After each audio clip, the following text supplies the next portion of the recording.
ಮೊನ್ನೆ ನಾನು black coffee ಬಗ್ಗೆ ಒಂದು ವಿಡಿಯೋ ಮಾಡಿ ಹಾಕಿದ್ದೆ. ಅದರಲ್ಲಿ ಒಬ್ಬರು ಕಮೆಂಟ್ ಹಾಕಿದ್ರು, ಮನೆಯಲ್ಲಿ ಸಿಂಪಲ್ ಆಗಿ ಬ್ಲಾಕ್ ಕಾಫಿನ ಯಾವ ಥರ ಮಾಡೋದು ಅಂತ.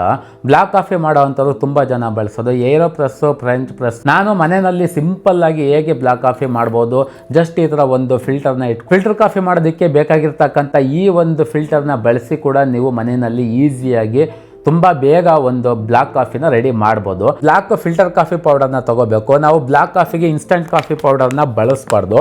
ಇನ್ಸ್ಟಂಟ್ ಕಾಫಿ ಪೌಡರು ಅಷ್ಟೊಂದು ಒಳ್ಳೆಯದಲ್ಲ ಹೆಲ್ತ್ಗೆ. ಸೊ ಹಾಗಾಗಿ ನಾವು ಫೈನ್ಲಿ ಫ್ರೆಶ್ ಆಗಿ ರೋಸ್ಟ್ ಮಾಡಿರ್ತಕ್ಕಂಥ ಗ್ರೌಂಡೆಡ್ ಫಿಲ್ಟರ್ ಕಾಫಿ ಪೌಡರ್ನ ಬಳಸಿ ನಾನು ಈ ಒಂದು ಬ್ಲಾಕ್ ಕಾಫಿನ ನಿಮಗೆ ತೋರಿಸ್ಕೊಡ್ತೇನೆ. ಈ ಥರದ ಕಾಫಿ ಗ್ಲಾಸಲ್ಲಿ ನಾವು ಒಂದು ಗ್ಲಾಸ್ ವಾಟರ್ನ ತಗೊಂಡು ಮೀಡಿಯಮ್ ಆಗಿ ಬಾಯ್ಲ್ ಮಾಡ್ಕೋಬೇಕು. ತುಂಬ ಕುದಿತಾ ಇರೋ ರೀತಿ ಬಾಯ್ಲ್ ಮಾಡ್ಕೋಬಾರ್ದು. ಫಿಲ್ಟರ್ ಕಾಫಿ ಮಾಡೋದಕ್ಕೆ ಯಾವಾಗಲೂ ಕೂಡ ಗ್ರೌಂಡ್ ಆಗಿರ್ತಕ್ಕಂಥ ಕಾಫಿ ಪುಡಿನ ಬಳಸಬೇಕು. ಕಾಫಿಯ bean grind size medium to coarse grind ಇರಬೇಕು.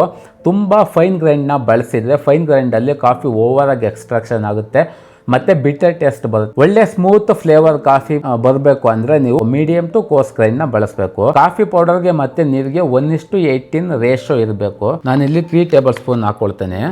ಏಕೆಂದ್ರೆ ನನಗೆ ಸ್ವಲ್ಪ ಕಾಫಿ ಸ್ಟ್ರಾಂಗ್ ಆಗಿರಬೇಕು. ನೋಡಿ, ನಾನೀಗ ಬಾಯ್ಲ್ ಆಗಿರ್ತಕ್ಕಂಥ ವಾಟರ್ನ ಹಾಕ್ತಾ ಇದ್ದೀನಿ. ನೋಡಿ, ಇಲ್ಲಿ ಕಾಫಿ ಕೆಳಗಡೆ ಎಕ್ಸ್ಟ್ರಾಕ್ಷನ್ ಆಗ್ತಾ ಇದೆ.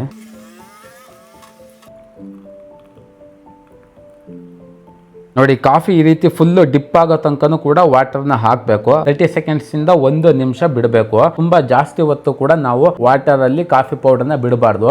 ಯಾಕೆಂದ್ರೆ ಆ ರೀತಿ ಒಂದು 3-4 ನಿಮಿಷ ಇಟ್ಟರೆ ತುಂಬಾ ಬಿಟರ್ ಟೇಸ್ಟ್ ಎಲ್ಲ ಎಕ್ಸ್ಟ್ರಾಕ್ಟ್ ಆಗುತ್ತೆ. ನಮಗೆ ಕಾಫಿ ತುಂಬಾ ಬಿಟರ್ ಆಗಿರಬಾರ್ದು. ನಮಗೆ ಸ್ಮೂತ್ ಆಗಿ ಕುಡಿಯೋದಕ್ಕೆ ತುಂಬಾ ಟೇಸ್ಟ್ ಆಗಿರಬೇಕು. ಜಾಸ್ತಿ ಬಿಟರ್ನೆಸ್ ಇರಬಾರ್ದು. 30 ಇಂದ ನಾನು 1 ನಿಮಿಷದವರೆಗೂ ಈ ರೀತಿ ಕಾಫಿ ಪೌಡರ್ನ ಈ ರೀತಿ ನೀರೊಳಗಡೆ ಬಿಡ್ತೀನಿ. ಒಂದು ಒಳ್ಳೆ ಬ್ಲಾಕ್ ಕಾಫಿ ಈಗ ರೆಡಿ ಆಗಿದೆ. ಕಾಫಿ ಫ್ಲೇವರ್ ತುಂಬಾ ಸೆಟಲ್ಟ್ ಆಗಿದೆ.